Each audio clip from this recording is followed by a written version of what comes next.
All right, here we go. 1, 2, 3. Hello, and welcome to another episode of the No Breakfast Club. I'm Larry. And he's 6'5", and I'm Daniel. Nice. And today we're talking about negative people. Yes, we are. Yeah, negativity. I thought we were discussing what we were going to talk about today, and I think that's what popped into my mind of the list of subjects we had that popped out to me, and I think it did for you as well. Yeah, it's a good time for it. There's a lot of negative people out there nowadays. Yeah, there is a lot of negativity right now. Yeah. So it felt like a good time, and we've both discussed in the past how people often seem to get negative after your weight loss, and when you try and talk to them about your diet, they'll always be like, "Oh no, meat will kill you. Don't eat." Oh yeah, during, after, all of time. it. Yeah, and different things, right? Yeah, I've had the. I tell people I'm doing keto, and they're like, "Oh, I heard keto don't work," and I heard it goes right back on you, didn't it? Well, it hasn't. That much fat isn't good for you. It'll kill you. It'll kill you. Or people who are like, maybe they don't agree with eating meat, and so they think you're eating way too much meat. It's going to kill you. Yes. And then there's the people who like, who are just like, "Oh, you're losing too much. Yeah, it's too fast. You're getting slow too down. thin. Yeah. You're a big person. You need to keep some weight on." That's what I don't get. I don't get how everybody becomes a doctor and a nutritionist and a physical trainer just because they eat food and can talk to you about it. Yeah, I mean, in a way, we're kind of doing that too, but we have like at least some kind of like. Not at all. You and I have been through it. Yeah, I know. We have like some kind of like, hey, we've actually done this. Yeah, my favorite one is the person who's like obviously not eating healthy. They're severely the overweight person trying to give you weight, trying to give you advice on what to do, and you're already like proven that this works. Yes. And like you're having tremendous success with it, and they're like, "Oh, you can't. I've heard you can't do that, or you shouldn't do that, or and it's like, I'm not taking any advice from you. Yeah. Or I've tried that. It doesn't work. Really, buddy? Yeah, my favorite. Yeah, it doesn't work for me. It's like, yes, you're special. Yeah. It works for everybody if you do it, right? Every diet works if you do it. If you do it. Yeah, so the negative people are strange. You get them you'll get them at all the phases throughout. Different types in different ways. Yeah, so when you start, like, everyone will want to offer you advice. So my advice to you is tell no one you're dieting at first. I didn't. You just do it. The only people who I really talked about it with is you, and then my immediate family knew because they're, Yeah, I didn't make a big deal about it. Like, you know how people often go like, "Oh, hey, I'm starting a diet," and do a big Facebook post. Don't do any of that. Don't talk about it. Because one, there's none of that pressure. You're doing this for yourself. I will say some people need that. Like, they like to have accountability, so they want to post it. And if you're that kind of person, then you might have a reason to. But if you can do it, a better way would be write it down for yourself, like a goal or something. Well, but the goal of this episode is to let you know that if you do post it, there's going to be negative people. There's going to be every single person just about is going to want to offer an opinion, even if they're not being negative, which is kind of the topic of this thing. But everybody's going to offer an opinion at first, and then with that will come with the negative opinions. Yeah, there'll be those negative opinions. There'll be people who. They'll tell you what you're doing. Like, they'll tell you every reason why what you're doing isn't good for you. Like, my favorite one is when they tell you about how unhealthy something is. Yeah. And it's like, and being like, let's say when I was 480 pounds, being 480 pounds is healthy. Right. Like, I mean, I just don't get it. I don't get their mentality. And a lot of times I've noticed they tend to be people who are big too. Yes. Like it's that whole like crab bucket mentality, and everyone knows that whole theory. I don't know. So that. The whole thing is like when you're catching crawdads or crabs or lobsters at night, you don't have to put a lid on your bucket. Because as soon as one tries to climb out, the others will pull it down. Do they really? Yeah, because they're all trying to get out, and so they try to use that one to pull themselves up, and so they just keep pulling each other down. So you don't have to put a lid on it because they're not going to get out. So they're not like the zombies from Z, it was World War Z. Yeah. They would climb all over each other. Yeah. So like they're like working together as a town. Like, so crabs aren't like ants. They're independent of each other. They're individuals. They're individuals, however that works, and they're not a hive mind. Right. So yeah, they'll pull each other down. So then no one ever gets out of the bucket. That's hilarious. Okay.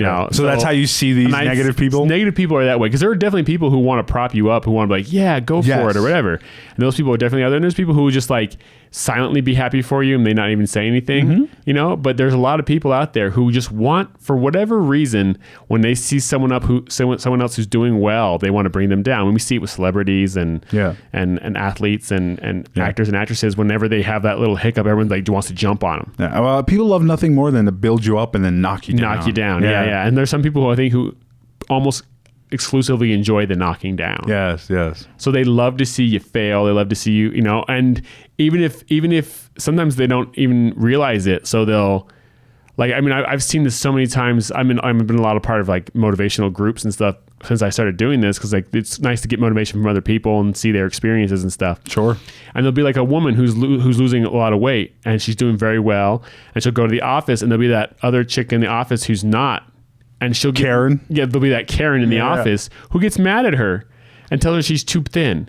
And she doesn't look healthy. I've been told I'm too thin already, and you have too, I'm sure. Yeah, I have. Oh, many times. Many times. And I'm like, are you kidding me? Like, I'm literally, I'm not overweight anymore. I'm like 0.2 and I look at this and I go, how are you telling me that I shouldn't lose more weight? Like, I can hold it. Yeah, I can hold a roll. Like, yeah. Like, don't tell me I don't need to lose more weight. But I think like we have to be careful, because a lot of those people are doing it to be kind. Well, I think what it is, they think they are. Yes, they think. I think what it is they're used to you being a certain way, and they don't want you to change, because people are afraid of change. They're afraid you're gonna. I mean, yeah, there's that whole thing. You know, you can get too thin, but like I think for me, like for my BMI, for my height, which is 6'5", by the way. 6'5". Oh, yeah, good guy. I almost forgot. I think the lowest I should like be and not be considered underweight was it's like 160. Yeah. So I could be down to 160, and me sitting at 205 is only 10 pounds under the max.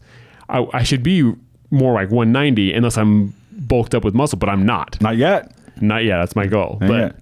So like, yeah, people, I guess there is some people, there is a little bit of like true concern there, but I think a lot of it is just they're not used to change, and they're not used to you being the thin one. Yeah. It's tough for people to handle that kind of thing. And then there are people who literally are just negative and they want to bring you down. Well, I've noticed there's people that are just negative in life in general. Yeah. Like my last girlfriend was like that. We broke up at the end of October or whenever it was, and it was literally because of that. Like every conversation, like, hey babe, how are you? Ugh. Yeah. You know, like, how was your day? Ugh. Like everything was so negative that it was bringing me down. Yeah. So there's a lot of people like that. And so like they'll just hear anything but you. Oh, that's a bad diet. Don't do that. Or, oh, don't eat too much meat. It's bad for your heart. Yeah. Like, you're not a doctor. You're not a nutritionist. And on top of that, you haven't even done this. We've done this. We've lived it. We go to our doctors. We get our checkup. Everything is better than it's ever been from any I mean, I've never gone to the doctor and then not had something to. Yeah. Well, every doctor visit would always be like, you need to lose weight. Yeah. Like, and then eventually it's like, you need to lose weight, and then they've given up at that point. They've given up on you. Yeah. But it's just they have to say it because they've got that Hippocratic oath not to let you die. Yeah. I literally, the last time I went to the doctor, it was just, a couple months ago. Got my blood work done. Everything was back. Everything fantastic. They even did an EKG because I have a heart murmur. You have a heart murmur? Yeah. I was born with it. And then, of course, I got super overweight and high blood pressure, and that doesn't make it better, right? Oh, yeah, yeah. And do you take anything for it? Or? No. It was that they were ready to start putting me on medication for it, like the last time I went, before I started losing the weight. But since then... And the weight's helped? Losing the weight? Yeah. Oh, of course, yeah. Well, with the murmur specifically. Oh, yeah. So they did she said everything was fine. Like, it's probably still there, but it's not an issue. That's amazing, right? And everything across the board, all the blood work, I did blood, urine, all that stuff. Everything was like perfect. The only things that were brought up were things that I brought up. Like, I wanted a consultation for loose skin. So can I get one of those? And she's like, okay, we'll find one in your network, and stuff like that. Right. So are you getting one? I'm going to, coronavirus happened and non-essential stuff. They've kind of like, if you don't need to get it done, don't do it right now. Obviously not the surgery, but I just wanted the consultation so I could know like what it would entail. I wonder if like a regular blood workup counts as essential, because I haven't had one in a year, and it was like time. Yeah. I was going to go, but like that day was like the day that everything shut down. Right. So I went in and came back in the afternoon. It was like the whole city shut down. Right. So it was an interesting day. Yeah. Well, it's been. So it was a month ago. Yeah. Interesting year. Yeah, it has been. 2020 is crazy. And now Kim Jong-un is dying or dead. That's what I've heard. Yeah. Like there's like no new footage of him anywhere. No, he's a vegetable. That's what yeah, well, that's what they're saying. He's in a coma or something? He had some sort of like heart attack. If you think about it though, right? Maybe he got corona. Well, that's the rumor. Because he's super overweight. He's got like gout, high blood pressure and diabetes and stuff, because he eats whatever he wants because he's the supreme leader. Can you imagine that he dies of obesity in a country that's starving? Of famine, yes. Oh, that'd be... It's like, how ridiculous. Ironic. There you go. Or Alanis Morissette. That's irony right there. But yeah, negative people, man. So like, if you're going to post it on Facebook that you're starting this diet, expect some negativity, expect praise, but you expect people to be like, oh, don't do that diet, and offer a million opinions. Yeah. And it'll be from a lot of people who just don't know. who know nothing about weight loss, who know nothing about nutrition, who know nothing about they've never read anything on intermittent like we've done the research. There's a lot of like I think a lot of people also like, because you can Google stuff and you can find the research you want. Yes. You can find the thing that you can get that confirmation bias. Which is what not by, but like you and I have both done hours of research into this. Yeah. And that's what people, but I'm saying like those same people, they'll go to a website that is anti-keto. Well, that's they're going to niche sites that confirm whatever they're looking to hear. If you're doing any calorie restriction of any kind, you're going to lose weight. Yeah, and you're going to want to stick to the reputable sites, right? You want to like examine.com is really good for like supplements and things like that. I have verified all the stuff there. Reddit is really good for like anecdotal evidence, right? Yeah. Like you can gauge what people are saying when like look at how many people are saying if the majority look at the responses. Yes.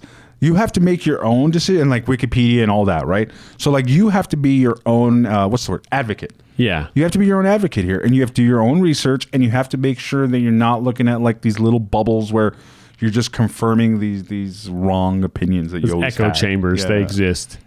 I mean, they're going to exist pro keto and anti keto. You know, you'll find people who claim that keto will fix everything. Oh, it'll cure cancer according to some people. Yeah, and then there'll be people who have a realistic approach to it, and it doesn't cure cancer, but it can help prevent cancers that are caused by obesity, because you'll lose weight, and if you're not obese, then you won't get those. You have a lower chance of getting those cancers. And a lot of cancers feed on sugar, and not having sugar gives them nothing to feed on. Yeah, things like that. There are some things out there, but it won't cure cancer. Like the people who are like, oh, no, it'll cure cancer. Like those are the people. No. Yeah, You go get chemo and radiation therapy. But there's a whole bunch of. I mean, but there'll be those negative people, and there'll be those ones that have their opinion on whatever diet, even if you're not choosing to do keto, like we're talking about. Oh, and every diet, or intermittent fasting, whatever you choose to do, because if you look at what we've done and you want to use this as motivation, that's awesome. And if you decide that this isn't the diet for you, that's awesome too. You don't have to do the cheat code. Do another diet and tell us all about it. Yeah, whatever it is. I like to go to vegan a lot because I feel like it's an exact opposite. Of the keto at least side of the diet that we did. Even though we ate more vegetables than we've ever eaten in our lives while on it. But so many vegetables. But so like if for you, if it turns out that vegan and like 5 small meals a day is what works for you. Yeah. Well, that's a really good point. Let's talk about this, right? Because you all and he knows that for the last few weeks I've been struggling with my weight, and like not struggling with my weight, but like just I've been off course, right? I've been plateaued at like 240, 245, eating like garbage, and then going on a couple days of eating healthy, and then going back to garbage. It's been this whole like thing. And the quarantine didn't help. And the quarantine didn't help because you're sitting home bored and you're snacking. And I bought all this food, and I was like, I'll eat a couple things here. And then I just ate all of it. So I was like, no, healthy food only in the house, like I knew. But so I was like, how do I recharge this? How do I get back into it? And so I decided to do carnivore all week. And the funny thing is, I was going to do red meat for 7 days and water. So day one, I was like, I can't do just water. I need a little bit of tea during my day, something to change the flavor of my mouth. So that was the first adjustment I made. On day 3, on my 3rd day of having nothing but steak, I was like, I don't like red meat that much. Mm-hmm. Like, I'm not a steak guy. Like, I love the occasional filet or whatever. Like, love it. But I couldn't. The third day, I was like, I'm tapping out. Yeah. So it was, but I'm still on keto, and I'm still on track, and I'm still losing. Like, I'm down to 225. I've lost 20 pounds in 6 days. Yeah. Most of it water weight. But it just goes to show, like, once you get back on track, like, you can do this. And any diet works. You can adjust as you go. Like I said, you just adjusted. You went to tuna, right? Well, I've gone to tuna. Yeah. Yeah. You changed the type of meat. You went to a meat that it fits you better. I like fish and chicken. Those are mine. Yeah. So that's what I think. I even said, like, you sure you want to do only red meat? And you're like, yeah, I'm going to do it. And I wanted to try because I heard it's so good for you. It works for me. So good. See, that's the thing, right? We talked about, like, it works for me. Like, I eat a ton of steak. Yeah. But have you ever done just red meat? Nothing else? I've done it. Nothing else? Yeah. And how long? About 4 or 5 days at a time, because I want to throw in vegetables and stuff like that because I want some roughage. You crave it, right? Well, I mean, I wouldn't necessarily crave it. Don't get me wrong. When I'm eating it in the moment, I'm like, oh, I'm glad I threw this in. But I think I could easily do carnivore. Try it. For me, it's like in the back of my mind, I don't want to get blocked up. You know what I mean? You don't go as often when you're eating only red meat, honestly. But Is that why I haven't gone this week? I was very much so. You could be constipated. I was wondering. It's been like days. This is probably TMI. But I was wondering because I didn't know red meat does that. You're not getting a lot of fiber. Well, any meat. If you're just doing just meat, you're not getting the fiber you need. It can cause that. So, I mean, but I also found that when I was doing a lot of that, I also just didn't go as much. It's more dense and smaller. Sure. Because you're not getting a lot in you. And plus, you're not eating that much. If you're doing it right. Yeah, you're not eating very much. 1,200 calories of meat is not that much. It's not that much. It's like a big 16-ounce steak. Yeah. But that's it. Yeah. Nothing else. Yeah.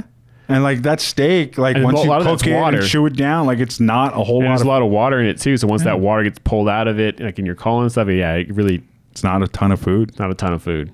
Yeah, but so just to go show, you can adjust as you go. Like I said, I was just gonna do water, and I realized on day one I'm not comfortable just doing water. I need a little bit of tea during my day, not unsweetened, this kind of stuff, 0 calorie stuff. But I need a little bit of different taste in my mouth. So I adjusted on Monday, and then Wednesday I was like, I'm not all about this red meat, so I adjusted again on Wednesday. Yeah, don't. Feel free to adjust as you go. Don't feel trapped in. Don't feel stuck just because you committed to a certain just. Well, yeah. So I was just listening to a podcast. Okay.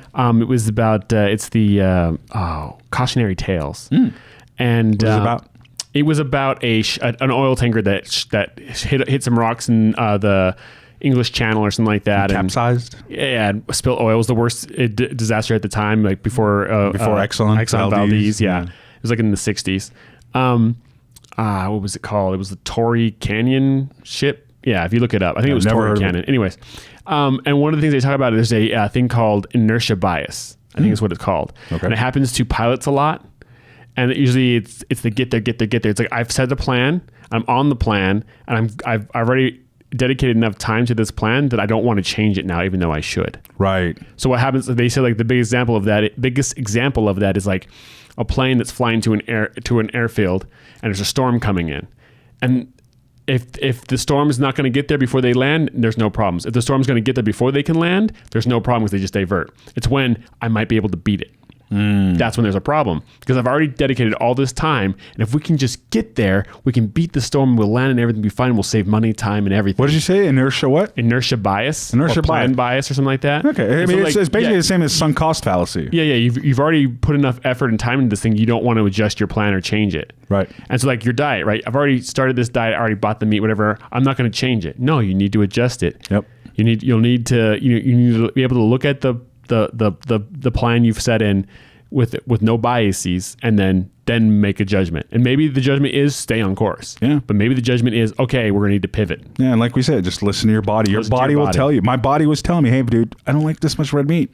It was very clear on day 3. I was struggling to put the meat in my mouth. And that's not a good place where you want to be. No, you don't want to do that. You'll lose a lot of weight though. You'll be fasting then. Well, that's what happened that day. I ate maybe 300 calories because I ate that much of my steak, and I'm like, I can't do it. And so the next day I made a decision. Your dog had delicious steak that night. My dog had amazing steak, and then I put a little bit of the meat that was left in the freezer, and I'll cook it up in a stew or something one day. I'm adjust as you go. Don't feel trapped. And anyway, I just wanted to share that. And I'm down to 225, 20 pounds in 1 week. Yeah. It's amazing how quick your body adjusts. And I feel great already. It took 3 days of headaches because I cut out sugar, obviously. 3 days of headaches. I was telling you, I'm kind of lethargic for a couple of days. And then now I'm fine. Yeah. It's amazing how quickly you adapt. Yeah. Even when you fall off the wagon, it's easy to get back on.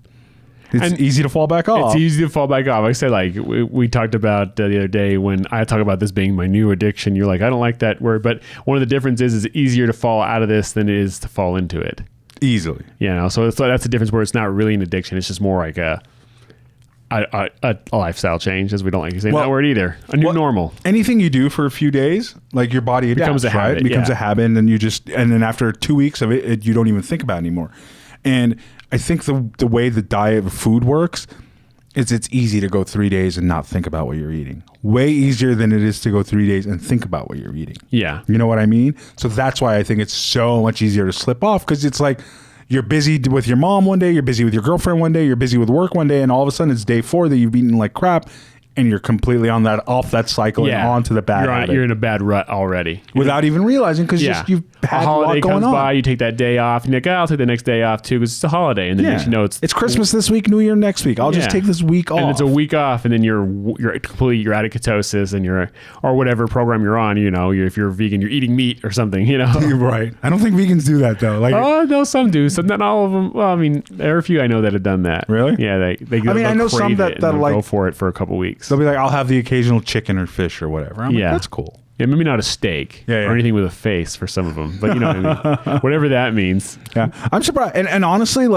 this week made me wonder, I can give up red meat if I wanted to. Yeah. I like burgers, but I can have substitute burgers if I ever craved a burger. I did the same thing with the when I did vegan, and I realized I could do this for long term. Yeah, I could do it. I didn't enjoy it that much. I'd much rather have other things, but I'd rather have meat. But I could have done it. I was like, I could do this. I can see myself doing this for a long period of time. Yeah, I just choose not to. Yeah, and I could give up red meat, and I'm actually considering it. I'm thinking back what would that prevent me from having? And burgers is the obvious choice. And I don't even eat that many burgers. Yeah. It's because I don't eat bread. And when I'm doing... And when you want burgers, you want fries and bread and everything with it, right? You want the full thing. I want the nastiness anyway. Yeah. So you might as well have a nasty vegan burger. Yeah. So when else do I really eat red meat? Or turkey burger or something, yeah. Or turkey burger, yeah. So I don't think... It would impact my life too much to give up red meat. So I'm actually considering it. Which is funny that the carnivore diet led to me... Well... That's what I'm saying. It's different for everybody, right? Yeah. Adjust as you go. For some people, it's the best thing in the world, and they love it. And for some people, not so much. Yeah. And for me, I think it would work. You would probably work. You love red meat. I love red meat. I love a good steak. Yeah. I mean, I didn't go into this because you eat red meat regularly, and I don't. I love a good steak occasionally, but I don't have red meat regularly. And so I should have probably taken that into consideration when I went balls to the wall red meat. I mean, my list of what I prefer to eat when it comes to the meats is the exact opposite of yours. So it goes beef, pork, chicken, fish. That is literally the opposite. Mine is chicken, fish, beef, pork. Yeah. So we're very different in that way. Yeah. I love beef and I love pork. I love pork. Oh, it's so good. Yeah, I'm not a big pork guy. I like hot dogs and fish ribs. is the bottom of the list for me. I'd rather have chicken and everything else first. Fish is so good. I don't dislike it. Don't get me wrong. I'm not one of those people who won't eat fish. Right. It's just if I like when sushi became a thing the last 10, 15 years. Yeah. And everyone's like, sushi's. Yeah. And it's okay. There's certain types I like, certain ones I don't care for. But at the end of the day, if we have a choice between sushi and steakhouse beats that hands down. I'm not even going to vote for sushi. Yeah, and for me, it's sushi. No reason down. I will. It could be the most mediocre steakhouse versus the best sushi place, and I want to go to that steakhouse. The other way. Well, I mean, I'll go to the good steakhouse over the mediocre sushi place any day. Yeah. But if I had a choice of equal places, I mean, I would almost rather go to Applebee's and have whatever their steak is. Well, you really don't like sushi. It just doesn't do it for me. That's amazing. I love sushi. I mean, it's not that I don't like it. I will eat it, but I would rather not. Maybe you just haven't had great sushi.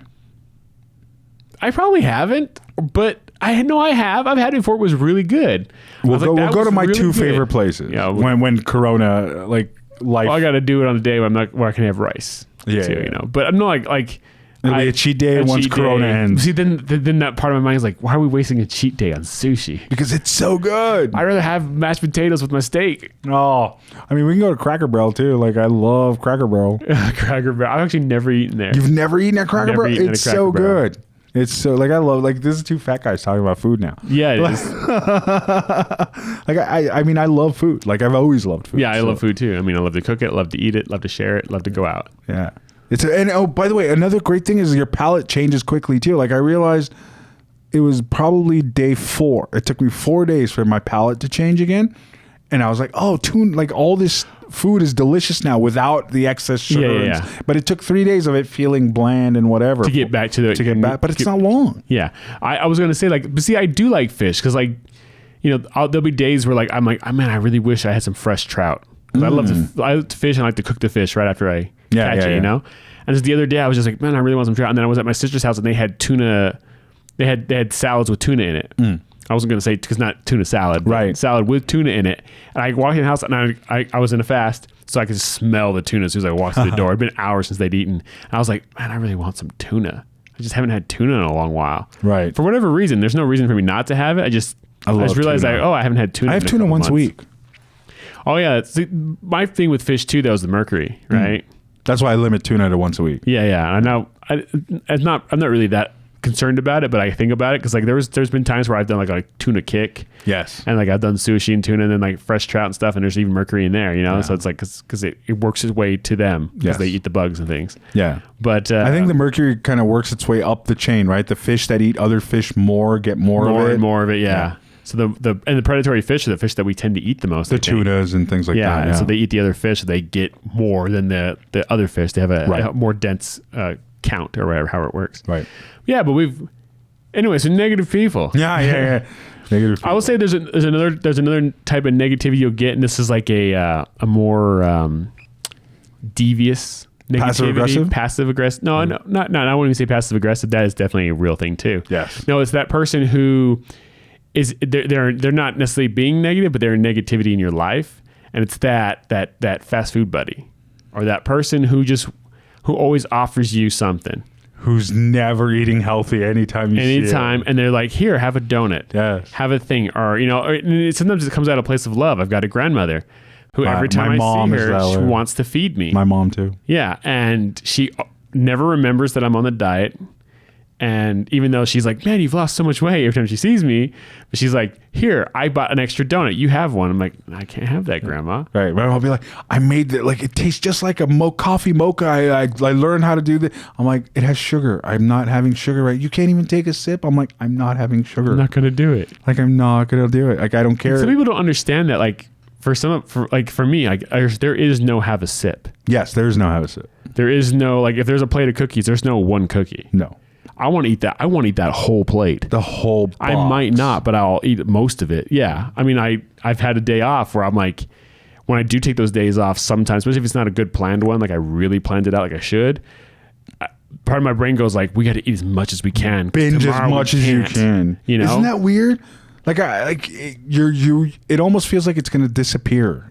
And it's going to be there. It's not like it's not going to be there, but there's that part of your brain, feast or famine part of your brain. It's like, we've been in famine, now we have to feast. Yes. You know, and whatever thing we're decided to have today, we're gonna have as much as we possibly can. Right. It's kind of ridiculous. It is. And I think that's that fat guy mentality that's part of what leads us to that. Well, yeah, we're binge eaters, right? Yeah. Like, so I noticed that on my cheat days when I'm like, oh, I've been doing really well, I'm going to take this weekend off or whatever, I will binge again. The good news is it doesn't last long. Like you bounce right back. So you're going to have some of your old bad habits. Yeah. But you bounce back and you change. And I would say like that negative person, there's going to be that person who, I mean, they exist and they're going to want, it's like if you're a drug addict, you can't hang around with your drug addict friends anymore. Yeah, you really when can't. You're trying to get clean. And so you're going to have to, whether it's a clean cut or just kind of a pull away from those people, you know, and if they change, that's awesome. And if they don't, then you're just going to have to you're going to be missing a friend that you used to hang out with a lot. Yeah. I mean, there's adjustments that you're going to have to make. You can't go out to dinners.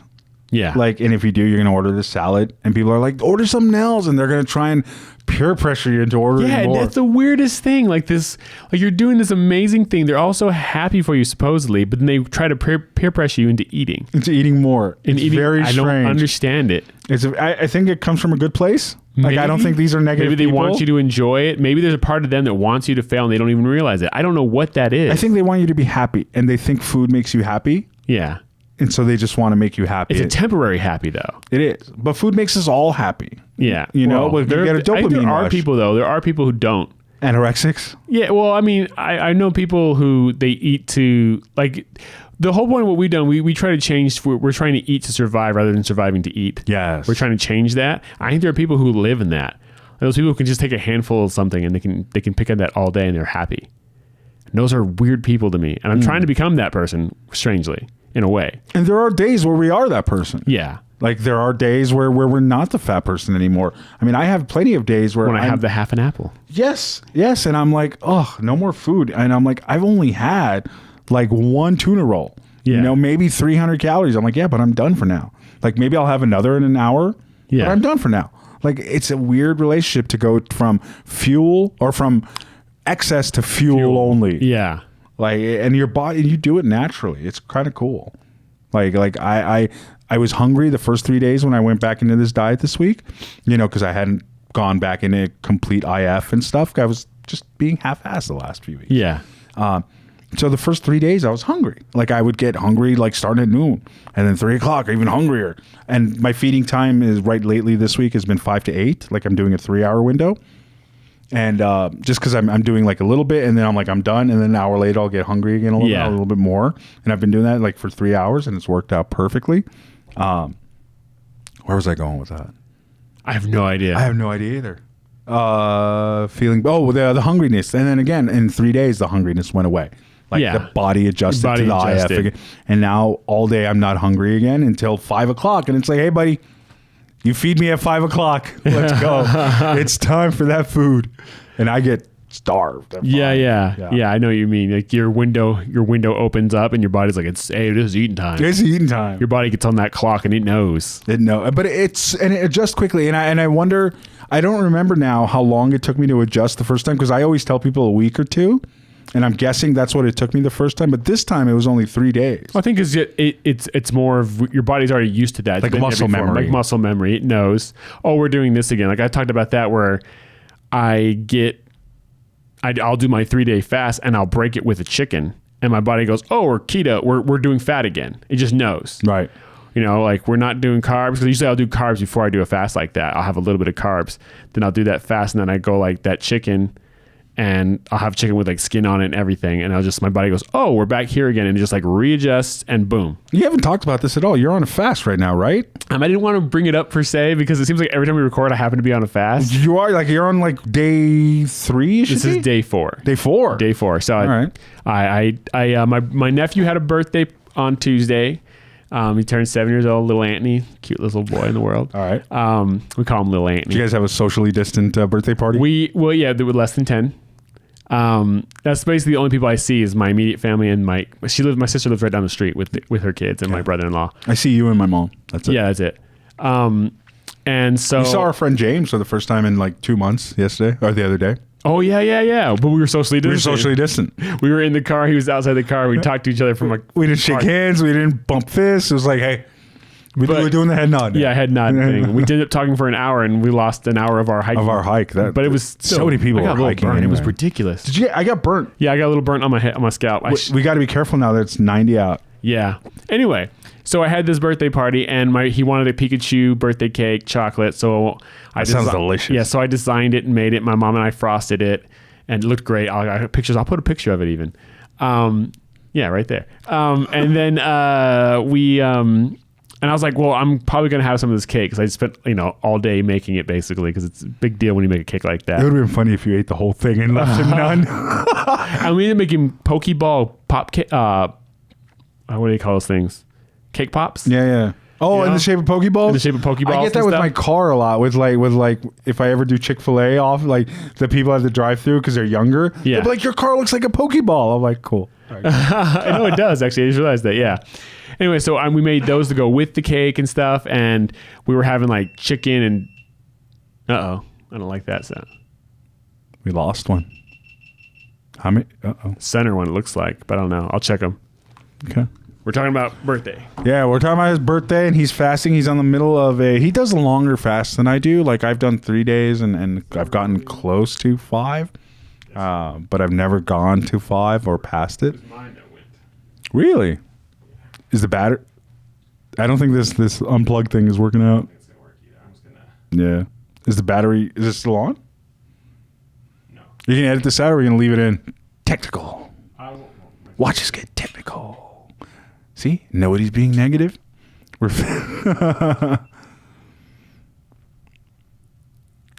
How's that camera looking?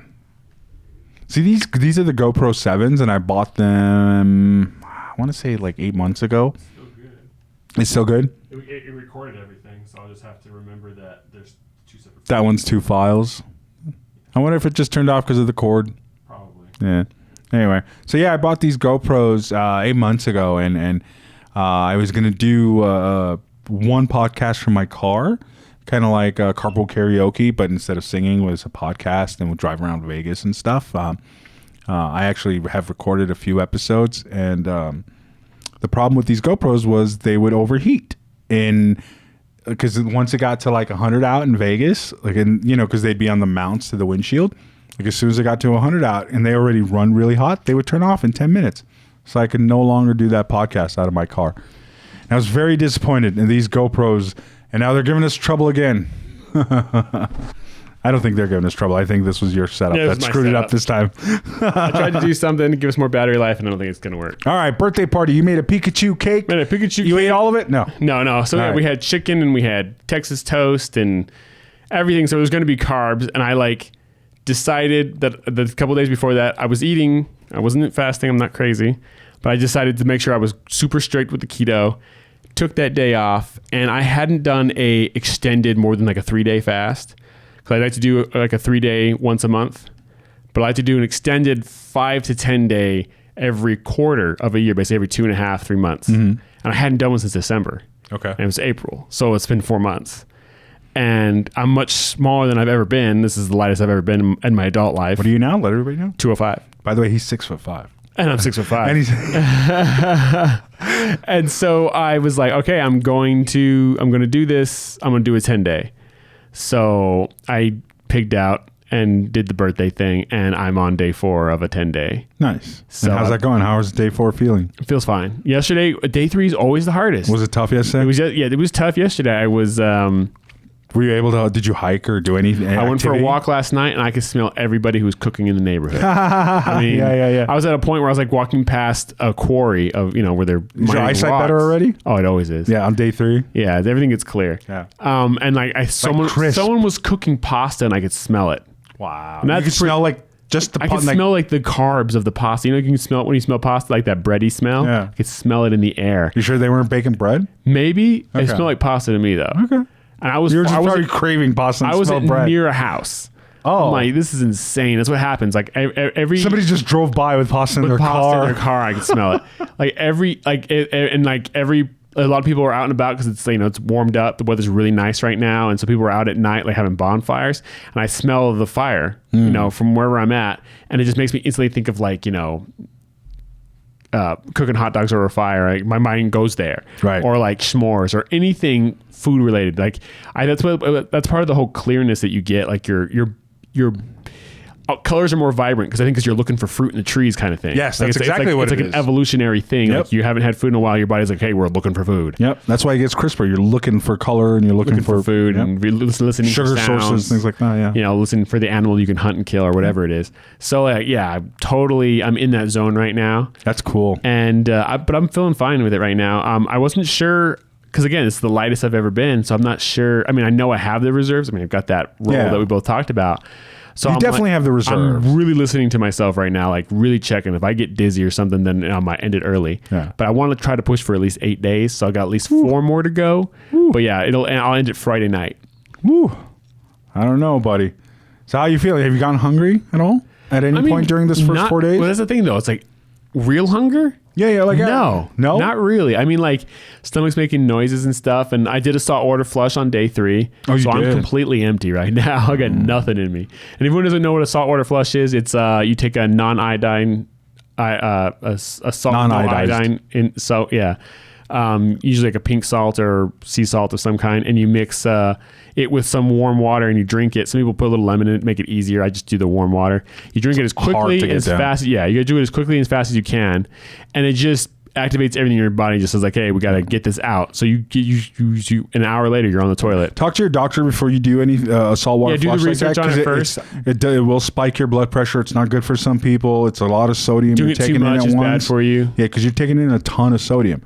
It's one of those things I wouldn't tell anyone to do, but I would look into it if you want to. I tried it once after he and I talked about it, and I hated it, and I won't ever do it again. Like when I'm doing a long fast like this, I do this because if I don't, like what the last thing I ate will sit in my stomach for a week. It'll just sit there. It won't come out in my colon. I mean, in my colon for a week because I had to have a lot in there before I have the urge to go. I just won't have the urge to go. And then when I do go, it's hard as a rock because it's sitting in my colon for a week. Yeah. So I try to get myself cleaned out before that week ends. And if you do it on an empty stomach, you clean out really easily. So I did that. So I'm completely empty right now. And are you doing teas or anything like that? I am doing a little bit of zero Powerade. Yeah. because it helps with the electrolytes. You need the flavor in your mouth, right? Like yeah, I mean that's nice too, but I'm doing mostly water. But that's all. So I'm like doing a liquid fast. That's cool. You know, but I mean, there's no calories in it. There's no calories. So you're fasting. 0 calories. So I'm fasting. That's cool. But any negative people in your life right now about fasting? About your fast? Well, maybe the reason I didn't want to bring it up. No, nobody too negative, you know. But again, that does happen too, right? People like, oh my gosh, you're starving yourself. It's not even about starving myself. For me, it's a reset. Yeah. That's why I have to do it quarterly. It's a quarterly reset, kind of like, hey, remind my body where we're at, what we're doing. I find the sweet spot to be 3 days on fast. Like if you want to do it for extended fast. Yeah. And that's what I say. Most of the time, that's what I do is a 3-day. Yeah. Like once a month, I do a 3-day. Yeah. But you seem to get the benefit after all that cheat. So I go a month of strict keto and daily intermittent fasting. And then I go, okay, cheat day and then 3-day fast. And then I'm back into it. Okay. You know, that's how I try to do it at least. When was the last time you weighed yourself? Before the cheat day. Oh, before the cheat day. So you haven't weighed yourself at all? No, I'm not going to weigh myself till I get done with this. So what were you before the cheat day? I was 206. 206 before the cheat day. Before the cheat day. You probably put on like 5, 8, 10 pounds of water weight. I probably put on 10 pounds of water weight because I ate it. Yeah. And that's probably all gone now. I can't help myself. Plus an extra 5 or 10 or maybe 5 more pounds of water weight. You have water weight. So you're probably sitting at around 202, 200 maybe? Maybe. I don't know. I'm not going to worry about it. When are you going to do it? When you're done? Yeah. I'll do it right before I break the fast. I'll weigh myself and see where I'm at. Whew.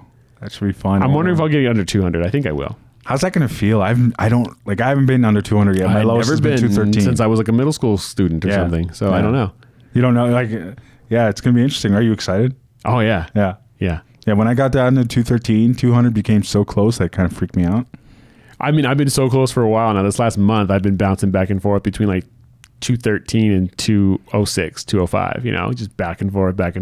Right. You know, because that's what always happens when you do lose like this. You hit like these little plateaus. They're not major plateaus. I've plateaued for a year. I mean, stalled, not plateaued. Stalled for a year. Yeah, plateau I think is different than a stall. Stalls when stall is partially your own fault sometimes. Yes, definitely is. This has been me just plateauing because my body has to adjust to this new normal. Yes, and it takes a while sometimes. Like I was losing like crazy at first. We were talking about it, and then I stalled for like 2 days now. I haven't lost, but I feel myself still tightening, feeling better. Like your body just sometimes takes a few days to move fat around or whatever it does. Yeah. Like it does something. Readjusting the water intake and all that stuff. Like you won't, like there are days where you won't lose weight, but you're like, my clothes, or you lose an inch. Yeah, you lose an inch on your waist, belt but whatever. You're weighing the same amount. But you weigh the same. It's because your body does whatever it does. Like it moves the fat here and there and I don't know. Like it's amazing. It's an amazing machine. And on that same note, that'll be another negative. And that can be yourself, but it can also be other people. I remember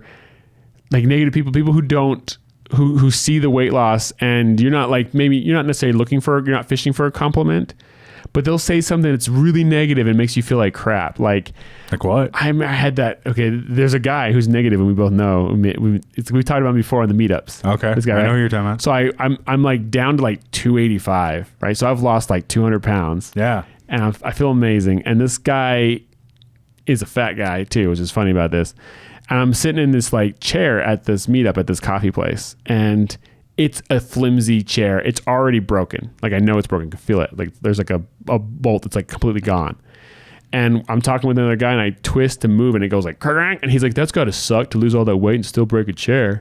He said that? He said that to me. I was like, "Fuck you." Oh. Who the hell are you talking about? That would have really, like especially that guy? That guy. Because we both really don't like that guy. I just looked at him and said, this chair was already broken, dude. Yeah. I was so pissed though. Yeah. And I was like, and I know people that could be the thing that drives them back to food. I hope I haven't become that person, but I've known people like who have that. I know. I don't want to say, but usually they're women. It hits them twice as hard, especially if a guy says it to them. Yeah. It hits twice as hard. Oh, you mean when they get insulted? Yeah, sure. I mean, that can drive you to food because then you feel worthless. And, there's that part of you. I went more the other way. I put it on him. It was him. And that's the thing you got to recognize. It's not you, it's them. Yeah. And I hope like you eventually get to a point where you won't fall off and it won't like deter you. Like I know I will never let a statement like that. I mean, it may piss me off in the moment, and hate the moment guy, I was pretty pissed off. But it'll never derail me. Like I don't care what people. And that's another thing.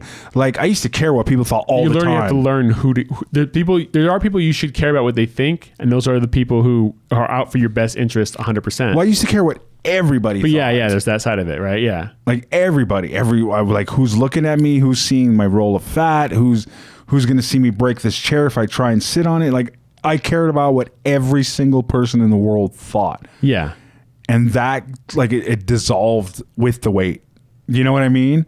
Like now I care about the people I care about, what they think, not anybody else, not a negative person with a stupid opinion. You know? Yeah, you learn what's important and you learn who's important. Yeah, totally. And you learn who's not. And those people aren't important. They're really not. They're not worth the negativity they bring into your life. And that's what I talk about. Sometimes you have to pull away or cut them out or whatever. You have to make that decision how far you need to pull away, but that has to be a thing. Yeah, like we're getting a little bit away from weight loss and into psychology a little bit. But you have to have the strength, find the strength, not have the strength, because sometimes some of us have to find it. Like it took me a long time to find, but to find the strength to set that boundary with these people, like the people who want to push food on you, even if it's your grandma or your mom, that it's just, you have to be like, Mom, no. I'm not eating sugar this week. Stop offering me food, please. They're not going to like it, but they will understand. Yeah. If they really care, they will understand. Yes. And setting boundaries is just so important. And it's so hard for people. I would say like, one of the things I've seen come up a lot with people who are trying to start a diet like this, and usually they're younger people who like live at home still. They may be teenagers, they may be young adults who live at home, and they'll talk about their parents control the food in the house. Yeah. And they'll act like it's impossible for them to do the diet because there's food in the house that isn't on their diet. And it's like, it's you. Yeah. You have to do it. You know, there's food everywhere. There's food everywhere. It'll always be there. You can't expect, like you said, you can't expect them to do it for you or to do it. So you just have to do it. So you just have to learn to buckle down and say no and find ways to get around that, whatever negative source is, whether it's that they're bringing food in or they think you're losing too much weight or whatever it is. Or they don't like your diet. They don't like your diet. You have to find the way to. Yeah. Don't worry about other people's opinions, man. Do this for yourself. Do it on your own. Set your boundaries. Like when you're out to dinner with other people and they're like, why are you eating just salad? Order this. Set your boundary. Make it firm. Be like, I'm enjoying salad. I'm losing weight. Whatever you have to say, I'm happy with where I'm at. Like I'm really happy with my weight loss. Whatever it is you want to, and then set that boundary and go like, I'm having only salad tonight. Period. Like don't let people influence you. Like especially when it comes to this. This is such an important step in your life and such a big step in your life that man, start with doing this for 1 week. Get past the uncomfortableness. Prove to yourself that you can do it. Because that was another thing. When I was off this diet for a while, I had forgotten that I could do it. And it took me 3 days of like the carnivore and things to remember, oh yeah, food doesn't drive me. Like, because I had gotten to that point again. Because I was up to 245. Like I had gotten to that point where food was like, I would wake up going, what do I want to eat today? Do you remember that? Yeah. I would plan as soon as I woke up, I would plan what I was going to eat that day. Like that was the most exciting part. Ooh, Taco Bell today? No. How about Chick-fil-A today? You know what I mean? Yeah. Like it was, and I had gotten like not excessively to that point, but like pretty much like I'd wake up going, what do I want to eat today? Yeah. Like food became the driving force. And that's not where you want to be. Like, you were living to eat, not eating to live. And you want to be back to where we're both at right now, where you just eat to live. And it's a great place. Like food doesn't drive what time we get together, where we go, what we do. Food is just something we do at night when we need to fuel up before bed or whatever, and it's done. Like it's not like society kind of made like 3 meals a day with your like people, and like I get it. It's a social thing, food. Yeah. But it's tough for a fat person to constantly be there. Yeah, it's when you're that fat person at heart, it's hard to not overindulge. Yeah. And I think one of the nice things about this for me is now that I've done it and I've changed my lifestyle, when I do take those days and I'm like, okay, this is a family event or whatever, I'm going to have the food, it's much more enjoyable. Totally. Because now it's a whole day thing, you know? Like even just like it's a reward for the day. It's a reward for being good for the last year and a half. So, you know, like you're going to fall off the wagon. I love food. I love it. Like I think some people will think like, you know, that's another negativity I'll bring out is those people who think, oh, you're so lucky. they'll think it's genetics, or like, oh, that worked for you, or whatever it is. Yeah, you're special. Oh, you're so lucky that your mind works that. No, it doesn't. My mind, I'm still the 480 pound guy. You too? Who wants to eat everything. You know, like, I'm still the same guy that didn't have the willpower 2 years ago. Yeah. I just happen to have found it along the way. Yeah, I found something and clicked it and made it work, but I'm still that person. And so they kind of like want to almost take away from what you did. Like that not to, like, it's not willpower for you. It's just you're genetically lucky, or you got lucky that this diet works for you and doesn't work for me, or whatever their excuse is for why it doesn't work for them and why it worked for you. Yeah. It's like this, at the end of the day, this is all willpower. Every diet's all willpower. Yeah, it's really tough too, because when you're going to do the whole diet thing and you're just starting, or you're whatever, falling off, or whatever part of it you're in, you have all that baggage from behind you, right? Yeah. Like your whole life history. Your whole, like, everything from when somebody beat you up when you were a kid to who made fun of you to you have all of that till today. And then plus you have the fear of what's to come, right? The unknown. Right? Because I was talking to I have a therapist, and I was talking to my therapist the other day, and I was like, why have I been stalled for so long? Because I was like, I know for a while, like I kind of told myself I was stalled because I was waiting for Larry to catch up for this podcast. Not consciously. You know what I mean? Like, in the sense that God or the universe or whatever was kind of, the timing was working out that way for us to do this podcast and stuff, right? We couldn't have done it if I got too far ahead or whatever. Like, it felt like that was what was happening. But I was talking to my therapist about it. I'm like, and again, she's all like, have you thought about, like, maybe because you're scared of what'll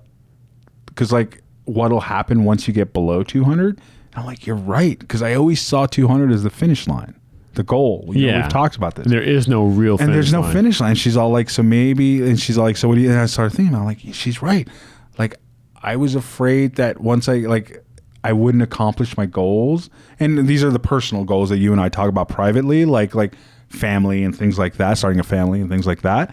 Yeah. And so I think part of the fear was like, what haven't when you get below 200 and you don't have that? You haven't accomplished that family, you dream don't yet, have the goal. Career or whatever it is that you were hoping that this would help get you to. Yeah, and it doesn't matter. Like that, you have to remind myself that. One of the things I want to do, like one of the ones I'm working on right now is I'm working on building some muscle back in my upper body, and I want to be able to do a pull-up. I've never done a pull-up in my life. Yeah, me neither. And so I want to be able to do a pull-up. And there was a time where I could pull down, like, you know, I put the weights on there and I could pull down like 250 pounds, and I can't do 200 now. Right. And I'm almost 200. So I have to work that muscle back up while continuing to keep my weight where it's at. Lat pull downs. Yeah. What are you doing right now?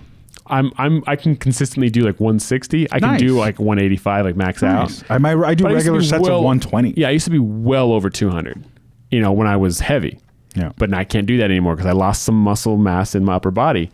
That's just going to happen when you lose that much weight. A ton. You're going to lose muscle with it. I mean, and don't use that as an excuse not to do it. Yeah, exactly. I don't want to lose my muscle. Well, part of it is that I don't have an active job where I have to like use those muscles constantly. Right. And when you're getting smaller, it takes less and less effort to move around. So you're just going to lose it. And that's what happened. It takes less and less effort to move around. Like, even my legs, as strong as they are, because I do use those constantly. I'm hiking and walking and sprinting and stuff like that. They've stayed strong, but they're not as big as they were muscular. Right. You know, I used to be able to walk around with 480 pounds. If I put 200 pounds on my back right now, I probably struggle to walk. Oh, we both would, yeah. So, I mean, you're going to lose muscle mass. You're going to lose a ton of muscle. You have to imagine, you're basically if you're 400 or 500 pounds, you're basically a bodybuilder under there. You just don't know it. Yeah. You know, you don't necessarily have those giant muscles that they do, but you definitely have the muscle density that they do, because you need to carry around 400 or 500 pounds. Yeah. You need that. You need to stand up, lift that weight every time you, like, there's a lot of muscle under there, and you're going to lose a lot of it. But where I was going was, you know, I'm going to try to get around 200, be around 200 is my end goal for now. And then I want to build the muscle on and everything. But there's no end goal really. Because even when I get to the point where I have the muscle, I'm going to have to maintain it. Yeah. You know, so I have to keep working out. So I'll have to work out and eat healthy the rest of my life. There is no, I've reached it, I can stop now. Yeah. And I'm going to get older. You know, and aging. Well, this is probably a good, yes, that's going to make everything harder. I'm 40. And like, the cool thing is, like, people talk about how you hit a wall and stuff like that. I'm like, dude, I'm 42. And I'm able to bounce in and out of keto, in and out of this diet stuff so regularly. And I was someone who was 500 pounds his whole life. Yeah. Right? Like, my body has never been in shape, never known when, and like, I can bounce in and out of it quickly. So if I can do it at 42, You know, like, well, I was 40 when I was 39 when I started 40. But like, if I can do it, anyone can do it. Exactly. Like you can do this. So yeah, and the last bit, like the whole passive aggressive thing, like I think you could be a negative person to yourself. Oh, definitely, you can be your own worst enemy. You could be your own negative person by self-sabotaging, by being passive aggressive with yourself. And so that's what I think I've been doing. Besides the whole waiting for you so we can get this podcast and be famous and be on Ellen one day or whatever, dance with Ellen or whatever we're gonna do. But besides that, I think part of it was a passive aggressive. I was being the negative person in my life by making sure I didn't hit my goal because I was scared of what that would mean if I didn't accomplish these other goals, dreams I've had along with that, the things that I thought I would accomplish at certain intervals along with the weight loss. Yeah. You know, meet someone amazing, start having kids, that sort of thing. Yeah, and there's other ways you can be your own enemy. I think one of the biggest one is when you do have those slip ups. You know, so many people, when their diet fails, it's not because it ends up being one thing that makes it fail because they do the one day where they mess up. Yeah. And rather than just going back on it, they go, I'm worthless. I've ruined everything. I've ruined my diet. I've ruined my diet. All that work I put in is gone now. And they just give up. You know what's funny is I used to think that way, and now I can't wrap my head around that thought. That makes no sense, right? It's like building this huge wall and missing one brick and just tearing the whole wall down and starting over. Yes. Why would you do that? Just put the brick in you missed. Yes, just put another brick in. You lost that brick. That brick fell off. It broke. Whatever. Put another brick. Keep going. In. Why rebuild the whole wall? Or just leave that blank and keep going. Like, whatever. Yeah. You have a window there. Yes, exactly. Now you can remember that mistake. Whatever it is. You've got a great little port window. But so many people just completely. They just blow the whole thing up. And then that's how they're their own negative person. Yeah. And the worst part about that is too, once you blow that whole thing up and you quit, it's really hard to get started again. And they have no motivation and they don't even start again. So they blow the whole thing up and they just go back to where they were. Yeah. And usually it's worse now. Oh, it's almost more weight because they've put on way more. Like, because they'll do it early in the process, right? They'll lose 15 pounds and then put 30 on. 30 on. Yeah. So they end up in a worse place than they were when they started. Like if you're gonna like he and I both went at least 6 to 8 months without falling off the wagon, without even having a cheat day. Mm-hmm. And I think that's key in the beginning. And hopefully you could find the strength to do that yourself. But even if you slip up, don't give up. Yeah. Don't be that negative person in your own life telling yourself, oh, I screwed up. I've always been a screw up. This is just how I am. And then go back to eating pizza every night. And then you'll start coming up with excuses. My body doesn't work. Keto didn't work for me, or intermittent fasting doesn't work for me. Those people are so lucky. I wish I could be like them. And you start looking at only their results, not at their hard work. It's all this stuff, and you'll become that negative person. I wonder how many people watching this right now, like this resonates with, right? Because you and I both know how real this is. You and I have both made all these excuses. If this resonates, let us know.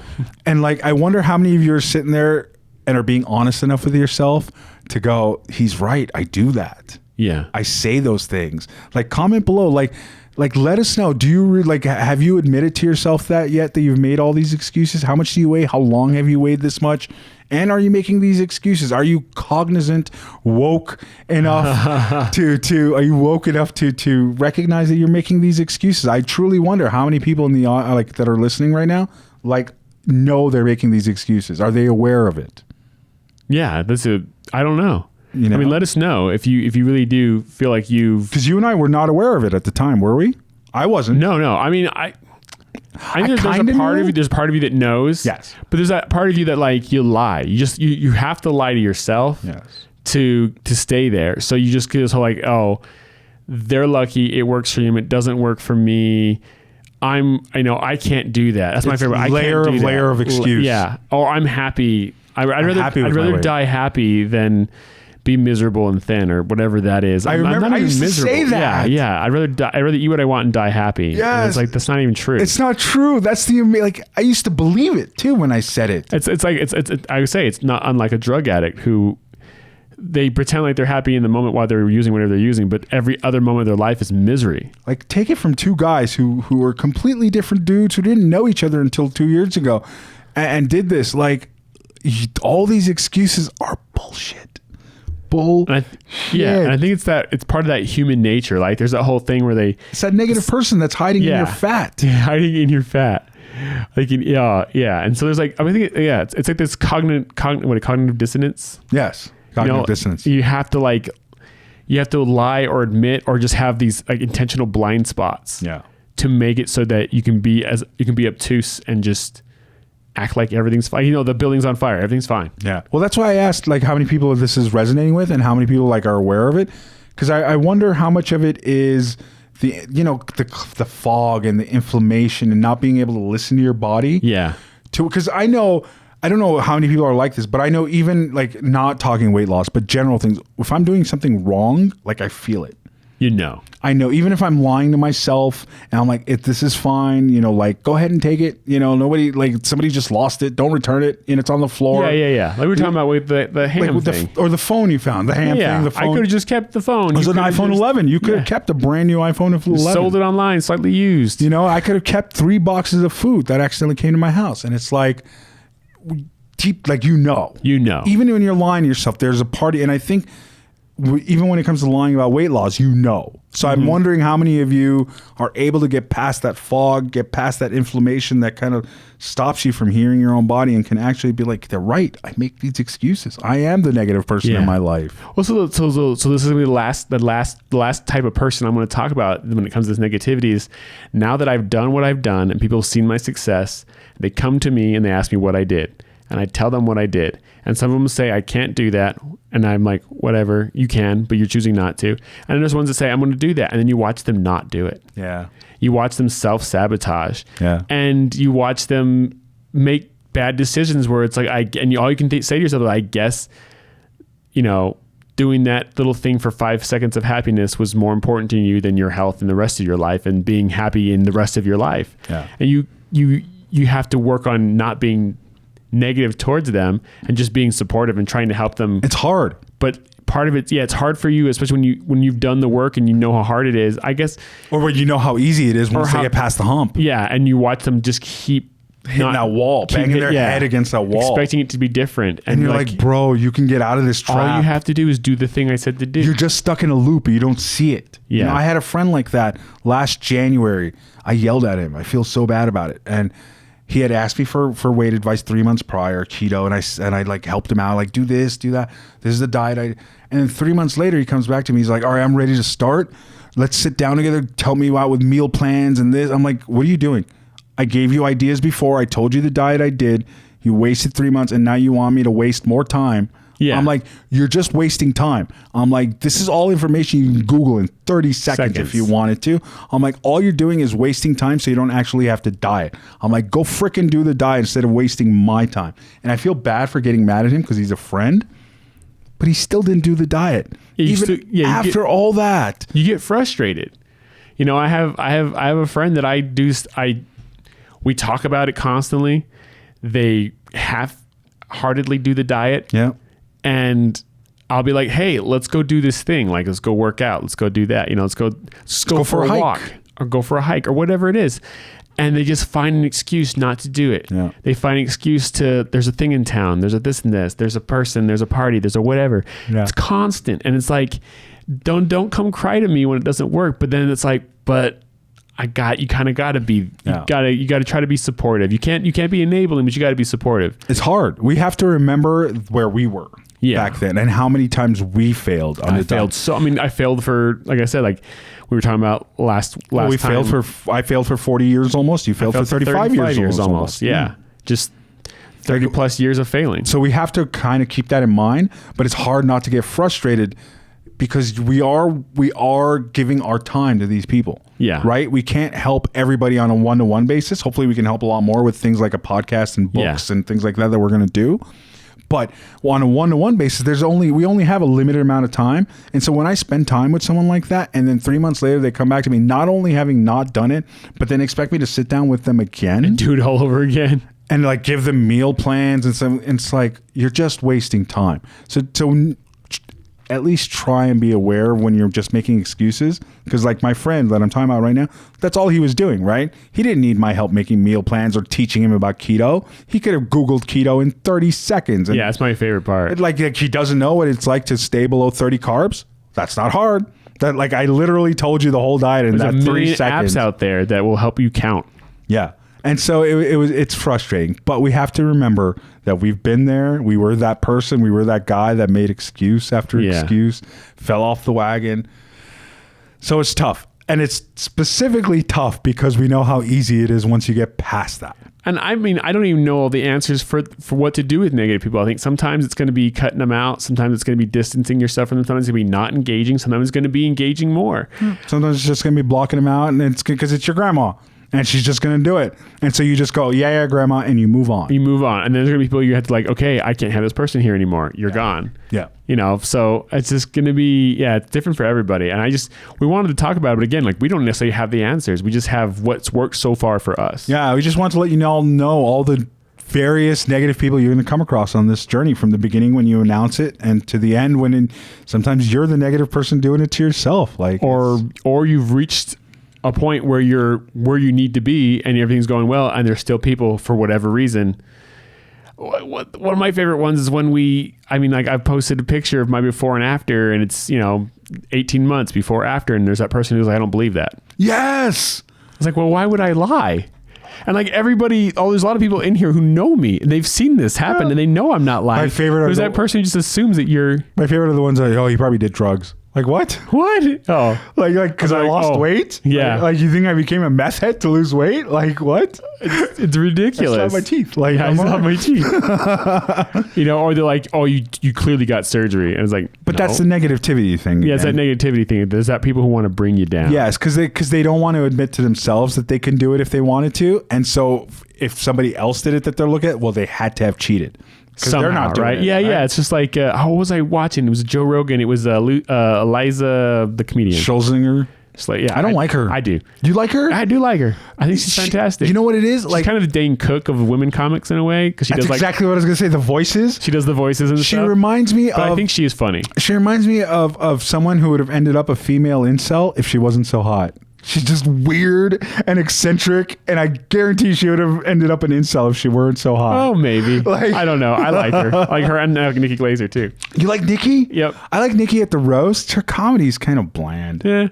But anyway, she was talking about... I like Whitney Cummings. I don't even know where it was going. I like her, too, yeah. Yeah, Whitney Cummings is Where great. was I going with that? Oh, man. Joe Rogan, diet. Joe Rogan, no, something to do with negativity, and it totally was there, and it's gone now. Damn. Joe Rogan, Eliza Schlesinger... Negativity. Oh, it was so... you lost it. There was a point. All right. Well, if you guys know what point he was trying to make, let us know in the comments below. Anyway, just so you know, I like her. Hashtag whatever she always does. That's her joke. Hashtag something she said. Yeah. All right. I make noises like this all the time. I talk like an old witch lady. Oh, I'm Eliza. Like that's funny the first time, but when it's the entire comedy special, I'm like, I can't do it. I understand. I can't do it. But then again, did you watch this? This is like, we're just killing time. But like, there's a whole bunch of new comedy specials on Netflix. Bert has a new one. Tom Segura's got a new one. And Chris D'Elia has a new one. I haven't watched. I knew that Bert and Tom had. I didn't know Chris had a new one. I haven't watched them yet. You haven't watched any of them? I haven't watched them. I'm not a fan of Bert's stand-up. They're all average. They're all above average because they're all really good comedians. Yeah. But for them... They're all average. They're all average for, like, Tom's is average for Tom. Chris's is... It's not the best one. It's not their best one. I felt that way about Paper Tiger, the last Bill Burr one. I felt the exact same way. I liked it, and it's still Bill Burr, but I don't think it was his best. I love Bill Burr with all my heart. I heard there's a lot of jokes they cut out of it. I love Bill Burr so much, and I can't stand that all he does now is bitch about his wife and stuff. Like... I don't know when that shift happened. Well, I know. That's where he's at in his life. He got married and has a kid. But like, I feel like his comedy's hurting. It's the same thing like when Kevin Smith started smoking weed. Like, I feel like his movies started to suck a lot. You know what I mean? Like, I think certain things happen in people's lives and they just don't realize it. Yeah. That it's hindering them. Like, maybe. I used to love Kevin Smith's movie. Chasing Amy is one of my favorite movies of all time. I can't watch his movies now. They're so bad. What was the last one you watched? Well, I watched Jay and Silent Bob Reboot the other day because it was on Prime, I think, or whatever. It was just so... It's kind of like Kevin Smith Mad Libs. Okay, yeah, okay. You know what I mean? It was like, this is what a Kevin Smith movie is like. It's supposed to do, so it's going to do this thing. And it follows the beats exactly like a Kevin Smith movie. And you're like, and it's not even... There's no heart in it anymore. It doesn't feel like it's inspired at all. It's not inspired at all. Interesting. Yeah. And I didn't watch Tusk and stuff because I heard it was just ridiculous and yoga hosers. Yeah, I haven't watched those either. So I feel like Kevin Smith got hurt by smoking weed when he started smoking weed. Like his movies literally there was a huge shift in how much I liked him, and I just stopped enjoying his work. Huh. And I feel Bill's the same way. Like once Bill got married and settled down, like I feel like his comedy took a hit. It very well may be true. You know? I think sometimes it's going to take he might just be in a somewhat rut or something, or at least for us, maybe for other people he's still fantastic. Because I think it could be us, you know? Right. I don't know, but I get what you're saying. Like it's like Adam Sandler, right? Mm-hmm. Like I was never the hugest Adam Sandler fan, but there's some of the movies I liked, and I felt like it's like for me it was like Big Daddy was great. Yeah, Big Daddy. But everything after that, every Happy Madison movie after that, it's been like you know, and there's just been really nothing that good. Right. And maybe I'm being a comedy snob or something, but I just don't enjoy anything. I see an Adam Sandler and I roll my eyes as soon as I see it. I get what you're saying. So yeah, artists get to a certain point sometimes where they get stuck. I think they become like a caricature of themselves. Yes. Yeah. Like I feel that way a little bit about Tom Segura's specials. Like I feel like Tom's a hilarious comedian. He's like one of my, I'd say top 3 comedians. Easily. Yeah, I love his show. Yeah. And when he's on Joe's show too. Oh, I love him when I don't watch Your Mom's House. I don't watch his podcast because it's a little bit like he watches too many internet videos and like that's there's a lot of like reactions almost. Yeah, it's all reaction stuff and that kind of bores me.